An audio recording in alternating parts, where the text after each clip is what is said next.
What's up again, guys? Brian here at 3TR bringing you another episode of my weekly Q&A show titled The People's Questions, episode 153. Before I jump into your really great set of questions that you guys sent in, I would like to give out a quick little shout out to Mr. Snowy Cougar 101 for coming up with the question of the episode, if you can't try to tell from the title of the episode. And before I begin, I'd just like to let you guys know I decided to do some outside filming because unfortunately at this moment there are a couple of raging lunatics going wild inside the house and I didn't want to have to deal with the background noises. Because I'm outside, you might start hearing some jets in the background, so I'm just giving you guys like right there, a little heads up. So, let's jump to the first set of questions coming from Canifex, and you want to know, do I read comic books? Yes, I do. Next question is, what do I read them for? I guess I read comic books because I don't think the movies are all that great. I mean, let's be honest. I mean, we don't really go to see these Marvel films for their story or acting or characterization. We just go to see special effects pretty much go all over the screen, which, you know, that's just my personal opinion. Next question comes from Deafening Giraffes, and you want to know, what do I think about graphics and quality of them affecting gameplay?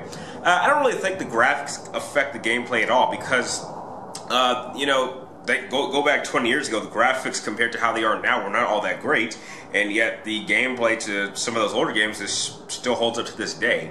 So I don't really think that graphics have that much of an influence on the gameplay. I think what the graphics entail most is showing off the power of the console and how far we've come. I think that's really, and to maybe give some games a much more cinematic look, which is what games are gradually moving towards, because back then you couldn't really be very cinematic with the graphics that we had back then with, you know, the 8 or the 16-bit era. But you know, I don't really think the graphics affect gameplay that often. The next two questions come from Nearly Jesus, and you want to know, what is my favorite book? Favorite book? I guess one of the Harry Potter books. Can't really think of which one at the moment. Art of War from Sun Tzu. I don't know, anything that's got any philosophical ideas. Maybe I don't know, I'm kind of having, my mind's going a little bit blank right now. Next question is, would I like to see more effort put into movie licensed video games?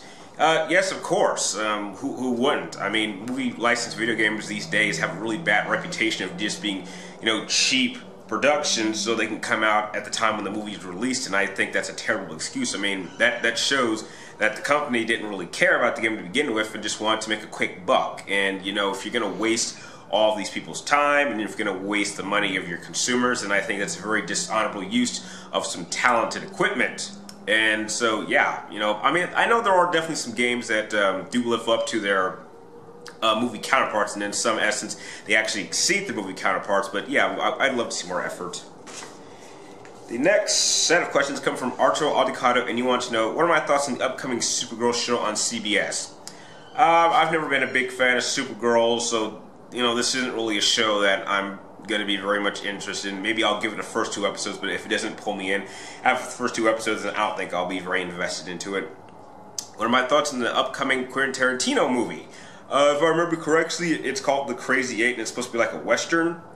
Well, if it's, I know that there was like originally this big controversy that the script was leaked and he didn't want to do it anymore, but I think he's back on the project and he does want to make the movie now.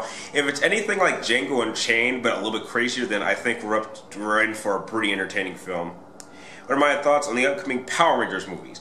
Well, we don't really know much about exactly what this Power Ranger movies is going to be about. We're not sure if it's going to be, you know, Mighty Morphin, which I heard it might be doing that. I'm not really sure how they're going to tell the story. I'm not sure if they want to take a much more serious, darker tone, or if they want to make it all, you know, cheap and campy and kid-friendly like the older films. But, you know, I would like to see a much darker turn on the Power Rangers concept. Your next question is, have I played Metal Gear Solid 5 Ground Zero?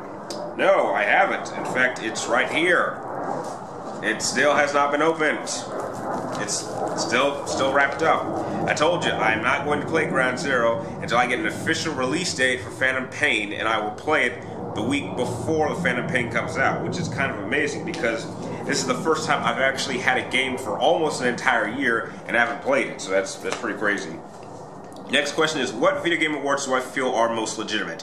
I don't think video game awards are legitimate at all. I mean, if you know a game is good, then why should you have to get an award to acknowledge that it's good? And, you know, some of these award choices are not even my own personal opinion. So what a couple of people decide is the game of the year may not be exactly what I would say game of the year. So I don't think awards generally are legitimate because they're not my personal choice. And if I have no influence on them, then what gives them the right to call it game of the year? The next set of questions come from Kobe Time, and you want to know, what games do I own on the PlayStation 4? Well, at the point in time right now, I only own 4 games, and they are Metal Gear Solid Ground Zero, which I haven't played, as I said, Infamous Second Son, Just Dance 2014, and Killzone Shadowfall. Next 3 questions come from JDS4696, and you want to know, am I looking forward to Batman vs. Robin, the animated film? Yes, it looks alright. It certainly looks a little bit better than Justice League Atlantis, which I did happen to see.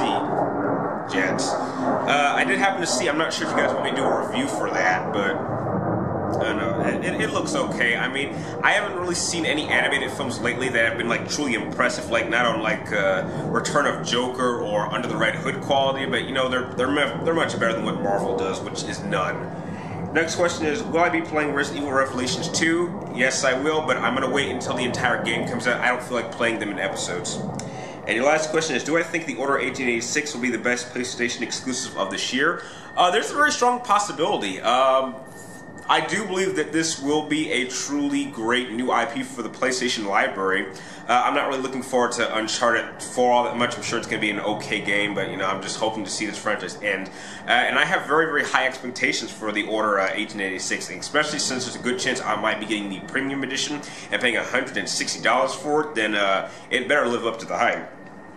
And the last question, and the question of the episode, comes to us from Snowy Cougar, and you want to know, what is my favorite game from my childhood? This is a hard one, because I want to say it's between 2 different games. On an individual base, I would say it was most likely Super Mario 64, because to this day it stays remain as my favorite Mario game of all time. And I would go back and play that, like, if I added Nintendo 64, which I usually go back and play it on like an emulator. But overall, with the most amount of time that I spent with any one game, it had to be the Pokemon series. I mean, for those of you that were too young to remember, back in the 90s, Pokemon was everywhere, and it was kind of the children's equivalent to crack. I mean, you couldn't go anywhere and not see someone playing Pokemon cards or pulling their Game Boys out and having Pokemon battles, and I was following the series from Red, Blue, Yellow, Crystal, Silver, Gold. I know I got the order wrong, but I stopped after Crystal because those games just got too damn addicting, and that's why I've avoided Pokemon games since, because I know if I pick up any Pokemon game, if I start playing that game for an hour, 1 hour is going to turn into like 8 hours, and you know that's just a little bit too addicting for me. And for that, those are all the questions that you guys sent for this particular episode. I'd like to thank you guys for making this episode super, super special. If you have any questions you would like me to answer in next week's episode, be sure to type them in the comments down below, but make sure you get them into me before next Wednesday, before I start filming this. And if you like this video, please to like, comment down below, and please subscribe to track me in my future episodes, people's questions. Like always, thank you guys for watching. You're awesome, and I'll see you next time.